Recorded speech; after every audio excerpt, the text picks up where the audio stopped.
15 yıl çalıştıktan sonra yasal emeklilik maaşı almaya hak kazanıyor musunuz? Eğer öyleyse ne kadar emekli maaşı alacağınızı da merak ediyor olabilirsiniz. Şimdi bu sorulara cevap vereceğiz. Yasal emeklilik maaşınızın miktarı çalıştığınız süre boyunca ne kadar kazandığınıza ve yasal emeklilik fonuna ne kadar süre ödeme yaptığınıza bağlı. Yasal emeklilik fonunda en az 5 yıl sigortalı olarak çalıştıysanız yasal standart yaşlılık aylığı almaya hak kazanıyorsunuz. Prensip olarak 15 yıllık bir çalışma ve sigortalılık süresinden sonra yasal yaşlılık aylığına hak kazandığınız söylenebilir. Ancak sigortalılık süresinin kısa olması nedeniyle bu oran oldukça düşük. İstatistiksel olarak örneğin kadınların düşük emekli maaşından etkilenme olasılığı daha yüksek. Ortalama olarak erkeklerin aldığı yaşlılık aylığının yaklaşık 3'te 2'sini alıyorlar. Bunun nedeni daha az yıl kazançlı bir işte çalışmak, sık sık kesintiye uğramak, yarı zamanlı dönemler ve daha düşük kazançlı gelir ve dolayısıyla yasal emeklilik sigortasında daha kısa prim süreleri. Zorunlu sigortaya tabi olarak 15 yıl çalıştıktan sonra kesintilerle erken emekli olma imkanınız yok.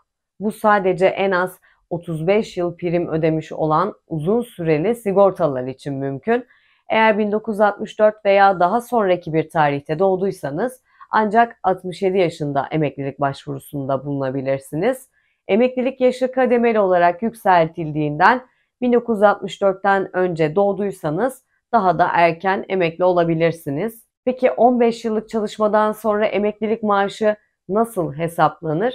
Şimdi ondan bahsedelim biraz. Yalnız bu soru genel bir şekilde yanıtlanamıyor uzmanlarca. Çünkü büyük ölçüde gelirinize bağlı. Bunu hesaplamanın en iyi yolu Alman Emeklilik Sigortası'nın web sitesinde sunduğu çevrim içi hesap makinesini kullanmak.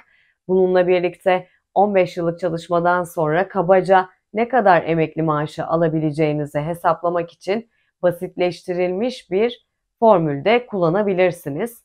Yasal emeklilik sigortasına yaptığınız aylık katkılarla emeklilik puanı olarak da adlandırılan kazanç puanları toplarsınız. İlgili yılda ortalama bir Alman çalışanla aynı miktarda kazanç elde ederseniz tam olarak bir kazanç puanı alabilirsiniz. 2022 yılında Alman çalışanlar ortalama brüt 49.260 euro kazanmış.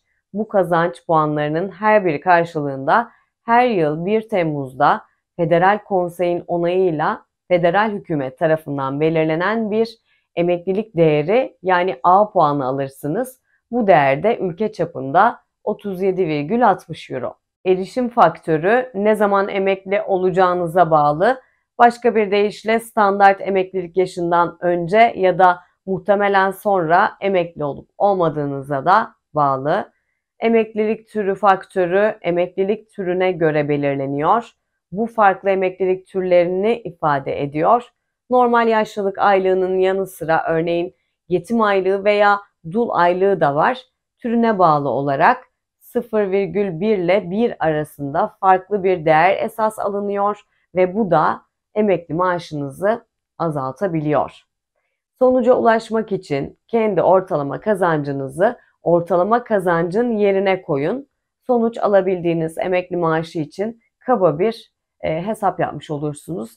Emeklilik bilgilerinde Alman emeklilik sigortası mevcut duruma göre olası emekli maaşınızın miktarını yıllık olarak size bildiriyor. Sonuç olarak da 15 yıl çalıştıktan sonra emekli maaşı almak için yasal emeklilik fonuna en az 15 yıl prim ödemiş olmanız gerekiyor. Bu süre zarfında ne kadar kazandığınız emekli maaşınızın miktarını belirleyecek. Emeklilik maaşınızın ne kadar olacağını öğrenmek için Alman Emeklilik Sigortası'nın az önce de söylediğimiz gibi web sitesinde bulunan çevrimiçi hesap makinesini kullanabilirsiniz. Böyle bir bilgi de paylaşmış olalım. Almanya'da her ay olduğu gibi Kasım ayında neler değişecek? İşçi göçü, dijital pinler ve zamlar gündemde. Bakalım detaylara. Almanya'da Kasım ayı itibariyle vatandaşları yine bir dizi yenilik bekliyor. Vasıflı işçi göçünden yayın platformlarına gelen zamlara kadar birçok yeni düzenleme olacak. Dijital pin sistemi geliyor. Kasım 2023'ten itibaren yapılacak değişiklikle ıslak imza olmadan pasaportunuza başvurabileceksiniz. Almanya'da bu dijitalleşme adımıyla birlikte 1 Kasım'dan itibaren tek yapmanız gereken kimlik belgesini etkinleştirmek için önceden hazırlanmış bir metne online onay vermeniz yeterli olacak. Ayrıca çoğu durumda ekran randevuya da gerek olmayacak. Başvuru işlemleri tamamlandıktan sonra kimlik kartınızı veya pasaportunuzu almanız yeterli olacak. Başlığımızda da söylediğimiz gibi iş göçüyle ilgili düzenlemeler var. Kasım 2023'ten itibaren nitelikli göçün daha da geliştirilmesi kanunu yabancı vasıflı işçilerin yolunu kolaylaştıracak. Almanya'ya çalışmak için gelenleri büyük kolaylıklar bekliyor. Yabancı mesleki niteliklerin tanınması da basitleştirilecek, ancak vasıflı işçilere yönelik önemli bir gereklilik halen devam ediyor. Mesleki eğitime veya akademik diplomaya sahip vasıflı işçiler tüm gerekliliklerin yerine getirilmesi halinde Kasım 2023'ten itibaren Avrupa Birliği Mavi Kart'la Almanya'ya göç edebilecekler.